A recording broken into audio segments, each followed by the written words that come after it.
Hello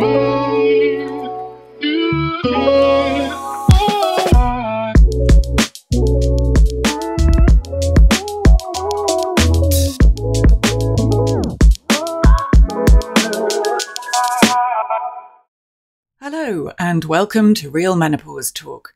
My guest today is Charlotte Hunter. Charlotte is a menopause nutritionist with a wealth of experience in both from a professional and personal point of view. In this episode, she talks through her rather sudden hysterectomy and the resulting overnight feeling of being hit by a bus. Her GP's response to her HRT prescription came as something of a shock, and then she discovered she had a very specific response genetically to the types of HRT she needed to take. Charlotte always looks at the big picture when caring for her clients, so we met up so I could learn more. Charlotte, lovely to meet you. Thank you very much indeed for doing this morning. Would you like to tell us a little bit about yourself, starting off with your experience of menopause? So I had an unexpected early surgical menopause. So in 2019, I had a total hysterectomy, which really catapulted me into full-on menopause overnight. I think really throughout my teens, adulthood, I've been plagued by hormone issues, really. So everything from polycystic ovaries, endometriosis, adenomyosis, pelvic congestion, issues with my cervix. Literally everything apart from fibroids, I think I'd managed to avoid. There was always this ongoing problem or problems, but it really ended. That sounds very grand. It ended. My hysterectomy was the result of issues with cancerous cells on my cervix, or precancerous rather, and where I'd had biopsies, my cervix hadn't repaired or healed. So I was left with these really horrible sore areas. And that combined with the pain from the adenomyosis, my doctor said, right, that's it. There's not really much more we can do here. And I think I'd really exhausted everything from my side with nutritional therapy and functional medicine. And I just wanted something to make me feel better. I just had to, wanted to get out the other side. Yeah. So I guess, I'm postmenopausal now, which is a bit weird, really. But 2 years post-surgical hysterectomy. And how was that transition? Menopause, because that, to me, doesn't even feel like a transition. It's literally one thing and then the next day, another thing.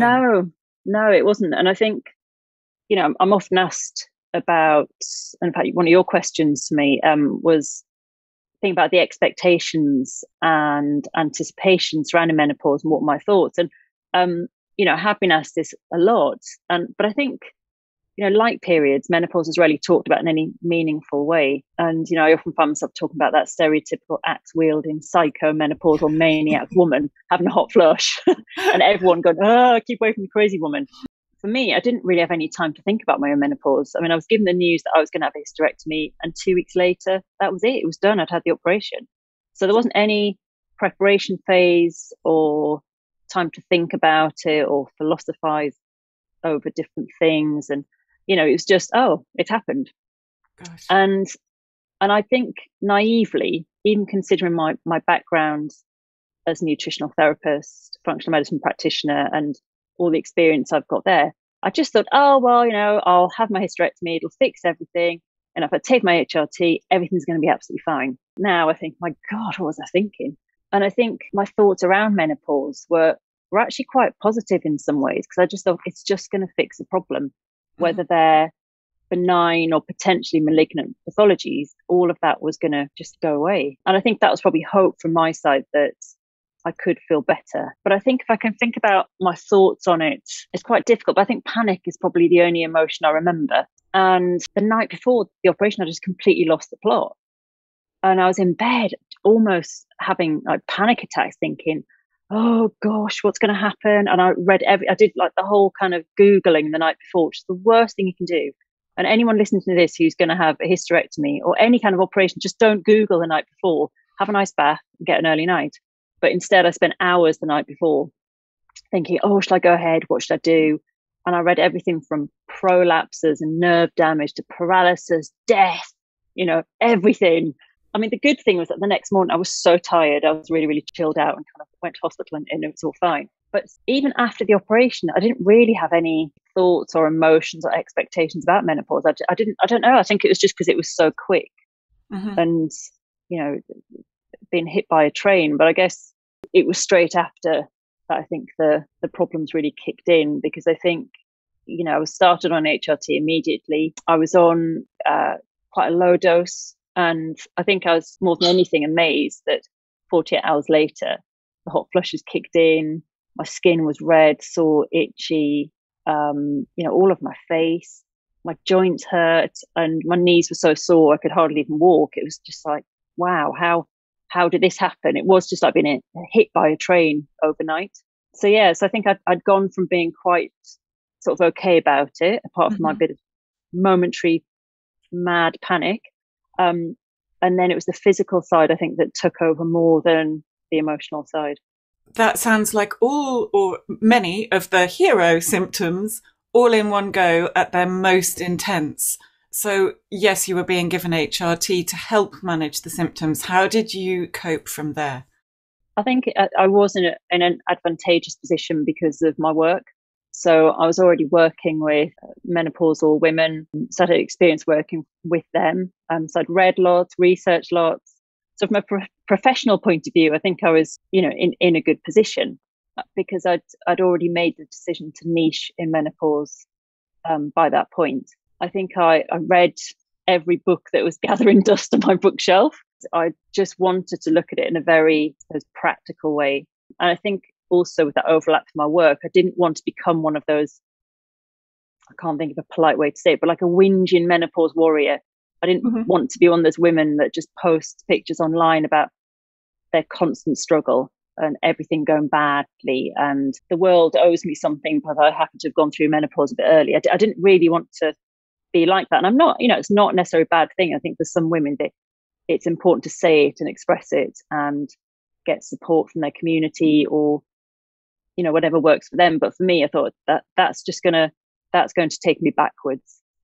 So I was quite proactive about it. I was lucky that, at the time I didn't have such a supportive partner.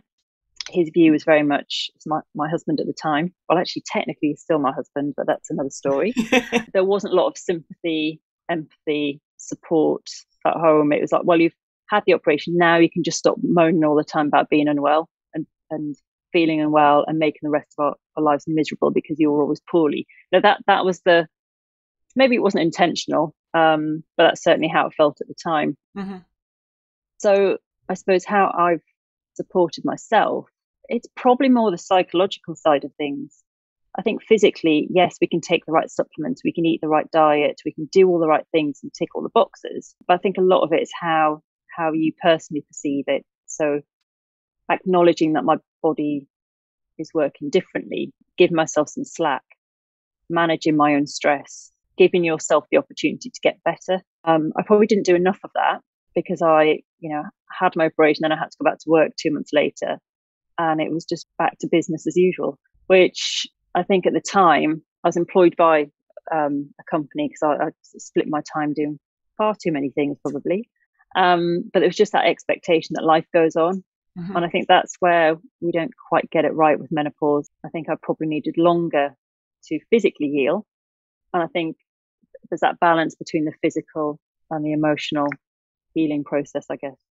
And you had two young boys at the time as well. Yeah. So self-employed, employed, life, children, husband. Yeah. So it's quite a lot going on at the time. And I think if anything, that highlights the difficulty of menopause. If you think back a few hundred years, average life expectancy was much, much, much lower. So you'd be going through menopause at a later stage of your life. So once you've gone through menopause, like your work's done, that's it. And then you have your community to support you and look after you. Whereas now, many of us have got young children, jobs, careers, social lives, parents look after children, or even children going off to university. There's lots of life changes happening at the same time. In my case, divorce, which was a nice combination with menopause. Don't recommend that one. Or maybe I do recommend it. I don't know. But it's, it's another stress. It is, and one that seems to all too often go hand in hand with menopause. And whether that's because menopause highlights problems or issues that are already there, or creates them. It will be down to the individual very much so. Do you Yeah. feel that your recovery had an impact at all? On my marriage? Yeah. I think yes and no. I think that the problems were already there, but I think I perhaps, although I suppose I've only really highlighted the negative sides of my hysterectomy, but I think from a positive side, yes, it took away pain. You know, I wasn't in chronic pain 3.5 weeks out of 4 every single month. So that's got to be an amazing thing. I mean, that's very, very liberating, you know, mentally and physically. So, you know, it's not having that constant pain dragging you down, slowing you down, just leaving you exhausted mentally and physically. So I think that was a massive change and a massive shift, because I suddenly thought, hang on a minute, I need to be doing cool things in life, and these are all the things I want to do. And whereas I think the changes through life that I've made have always been kind of like a big squiggly line, because, you know, my dad has always said to me, you know, what's the worst that can happen? You know, take opportunities. You know, if you see something, do it. If it goes wrong, who cares? Just do something else. So I think that's always been my way through life, whereas my husband was had a much straighter life plan, perhaps. So yeah, I think I just wanted more out of life, and I think all that did was compound issues that were already there. What brought you to nutritional therapy in the first place? I'd always been interested in food, nutrition, health. Even when I was younger, I was you know, really interested in it. And then I somehow ended up going down more of a humanities route at school. I think at the time, the teachers would say things like, oh, no, you're too clever to do science. When they were, you know, all my friends who didn't do so well got into these amazing, you know, science and engineering courses. And I was sort of scraping to get into a university that would take me for a single honours history. So I did history. I then did museum studies. And I had some amazing opportunities working for some of the national museums in London. So National Army Museum, British Museum, Imperial War Museum. Loved it. It was amazing. But working and living in London, you know, working hard, playing too hard or far harder, didn't really do my health much good. And I think I sort of went off my healthy track of, you know, doing loads of exercise, being really interested in nutrition. And I was just really, really stressed. And that was taking its toll on my health, my hormones. I wasn't eating properly. You know, I remember at sometimes I'd have a can of Diet Coke and a packet of peanut M&Ms for my lunch and think that was okay. Yeah, I left my job. I put my health first, saw a nutritional therapist, a homeopath, an osteopath, just went on this mission to get well, feel well. And that really sparked my interest to go back to university and change my career. Even though I've taken that approach for the last, over 20 years now, I've still had problems with my hormones. And it makes me wonder, well, what did I do in those earlier years that could have had a knock-on effect? And, you know, what could I have done differently? You know, not in a sense of regret, but more from an interest point of view. And how much worse I could have potentially been if I wasn't looking after myself the way that I was. I think that's kept me interested. And I think when you niche in women's health and hormones, you know, you get huge variety in the clients that you work with, because everyone is completely different. Every week I learn something new about hormones. So it's keeping me interested. And I think I have got that tendency to want to keep learning something new. And, oh no, I'll go and do that course. I'll do that course. And I think being in nutrition, that naturally happens every day. Yeah, sort of always had an interest in nutrition, but I think it was my own experiences that brought me back to it. How do you support the women that come to you? Obviously, they're all individuals, but what are your immediate go-tos? People come to me for different reasons. So it's usually 5 different types of people will come. So the ones who will say, I think I'm perimenopausal. Usually there's something else going on as well as them thinking they're perimenopausal. But I think as society is talking more about menopause, it's in the media more, it's all over Instagram and all of that. And people are starting to think, oh, am I perimenopausal? Oh, is it me? The second group tend to be ladies who are thinking about HRT, but want to address their health as a whole to make sure that they're in the right place and they're doing the right things. I've then got the group of ladies who are on HRT and feel rubbish. You know, they'll say, I'm going through the menopause, I'm taking my HRT, why do I still feel awful? Also, really the worried well, you know, what can I do to best my body? I know that I'm of a certain age, what can I do? Where are the areas I should be working on? And then also I have people who may not be menopausal. but they're curious about nutritional therapy and functional medicine. So lots of different people, lots of different reasons. The theme is generally hormones, but the symptoms tend to be things like, well, some of the ones we've already mentioned, so hot flushes, night sweats, insomnia, anxiety, migraines, weight gain, digestion, and also thyroid is quite common as well. But the way I support my clients is, yes, I do offer one-to-one support, which is incredibly important. It's not always accessible to everyone, so I'm very mindful of that. So I do also have group programs that we work with. I have just relaunched my Nourish and Flourish program, which I wrote must be nearly 10 years ago, which is a bit scary. So it's had a 2022 facelift to give it more of a hormone angle, I guess. But this is a 4-week plan. There's a webinar and lots of online support. So it's a much more accessible way of me helping clients. Not everyone wants to log onto your website and go, how much? And then they just turn off. I want to be able to give other people something, which I think is important. But in terms of how I help them, I tend to focus on the bigger picture. So a lot of people will think, well, it's all about your estrogen, progesterone, and testosterone. But really how we manage our health around menopause, I think you have to look beyond that. So it's not necessarily looking at those hormones, it's looking at how the body is using those hormones. Mm-hmm. And we want to think about other triggers and influences in the body. So there are often other important hormones that we look at. So cortisol, which is all about stress, insulin, which is all about blood sugar balance, melatonin, our sleep hormone, oxytocin, our love hormone. So there's lots of other hormones I think are just as important, if not more important, than focusing on those top line hormones. That's what our lovely GPs and hormone specialists can deal with. But we've got to really appreciate how I think other disciplines will fit around that. So especially nutritional therapy. But I think really when it comes to nutrition and menopause, it's about being brave. So it's important to embrace change, try things new, be open to other ideas, because your body is changing in a huge way, physiologically, biochemically, mentally, it affects our whole body. I mean, we have estrogen receptors head to toe. So it's going to affect pretty much everything in the body. But I think the recommendations that I make, they've got to be realistic, got to be achievable. And for some people, these will be baby steps or great leaps, depending on where you are.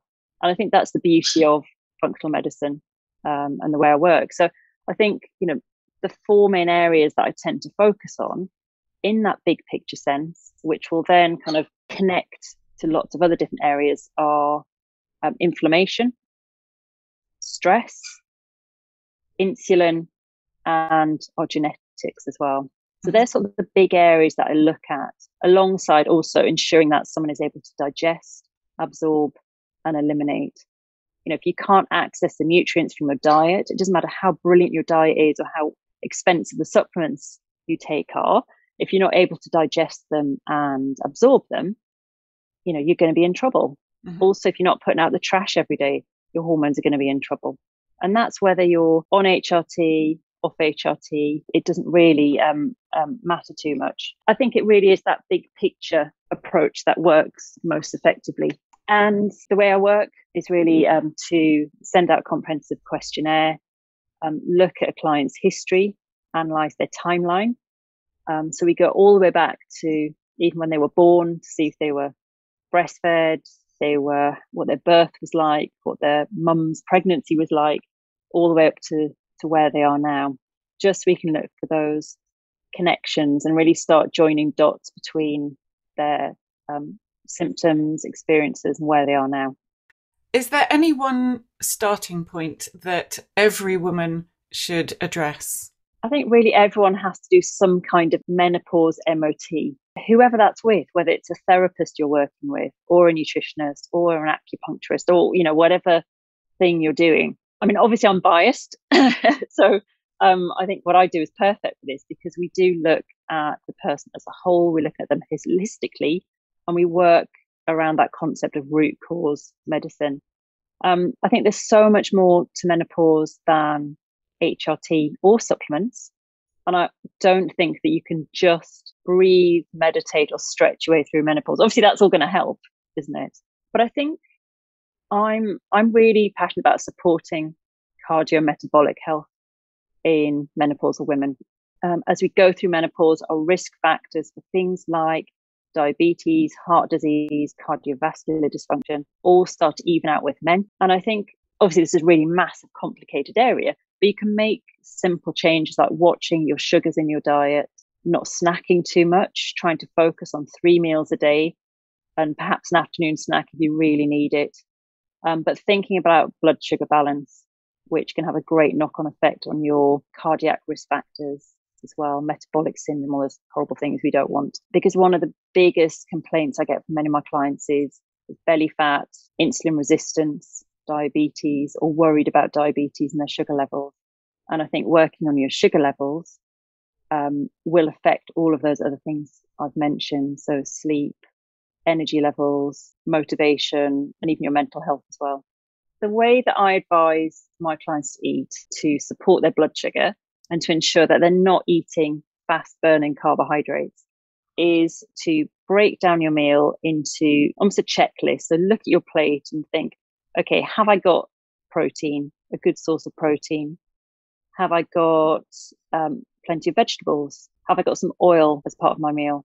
And then carbohydrates, almost like your side dish. So nice serving of protein, half a plate of vegetables.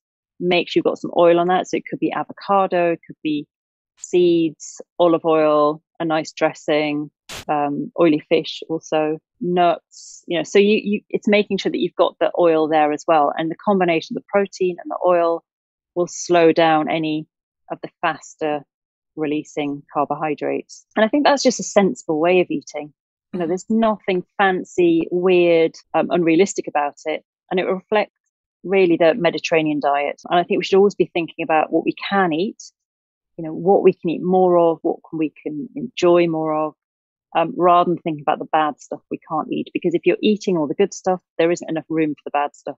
You said that you took an inventory almost of how you had been living your life through your 20s and 30s and reflected back on what maybe you could have done differently, maybe it would have had an effect. What advice would you give to a younger woman?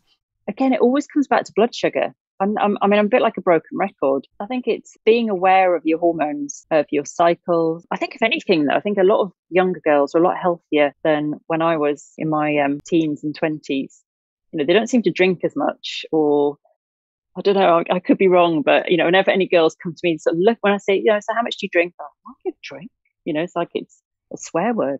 But I don't see that many girls anymore. I must admit, I'm not a big fan of vegan diets for younger women. That's what I did. Didn't do me any good. And I think we have to be careful of going too far down that route. It's important to have good levels of protein. And I think if you do decide to go vegan, get some advice on how to eat the best vegan diet.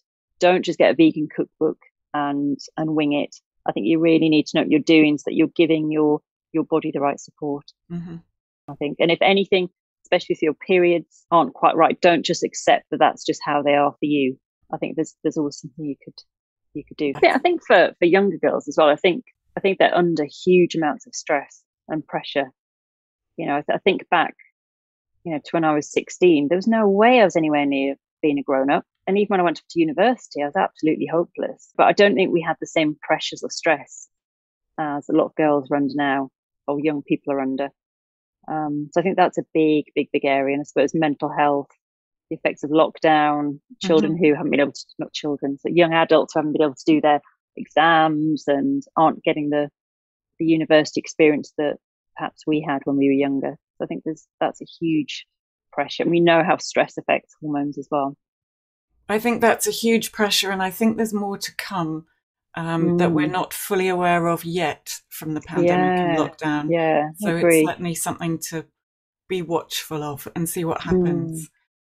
What would be your key pillars for self-care for perimenopause through to postmenopause? For the diet, again, thinking about a Mediterranean diet, thinking about the combination of protein, fat, carbohydrates, oils, and your carbohydrate as your side dish. 2 to 3 pieces of fruit a day, just a really sensible outlook. Think about stress. Stress will have a huge effect on our hormones. And when we go through menopause and our ovaries are starting to wind down, we rely on our testosterone, balanced adrenal function to make sure that we're still able to generate some hormones. I think that the views on menopause have become quite polarized. I think you're either on HRT or you're a herb fueled hippie who turns down, only wants to do the natural approach. I think it's very, very polarized, but really I think menopause is a spectrum. Mm-hmm. And as part of that MOT that you can even do that yourself with a piece of paper and a pen. Just work out where you are, work out the pressures in your life, the aspects of your diet you could improve, things in your lifestyle that maybe aren't quite right. You can have a foot in each camp almost. While I'm in favor of HRT, I take HRT. It doesn't solve everything. And as I said, our biochemistry and our metabolism are changing and keep changing.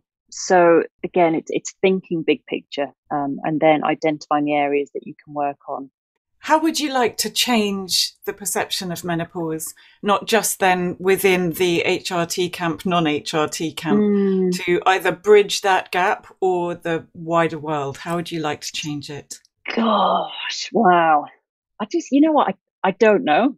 I mean, I wish I knew how I'd like to change it. I feel like I'm trying to do my bit. Yes, I work one-to-one with clients, but I try to be inclusive. So my group program, it's £97, which I think is great for people who can't afford that one-to-one. I think it's that polarized view, I think, is the big problem. And a lot of women, don't have the money to be able to go and see a private menopause specialist who charges £300 an hour, well, £300 a session, not even an hour. And the hit and miss aspect to our NHS care as well. And it really depends on your GP, depends on where you live in the country. So I don't feel like there's any standardized support. It's a bit of a lottery, I think. How we change that, I don't know. All of these things have to change from the top very often, or from the bottom and then meet somewhere in the middle. So I don't know what we do about that. I think it's wrong that menopause or care for menopause depends on where you live or how much money you have. That just seems fundamentally wrong to me. Yeah. But how we change that, I don't know.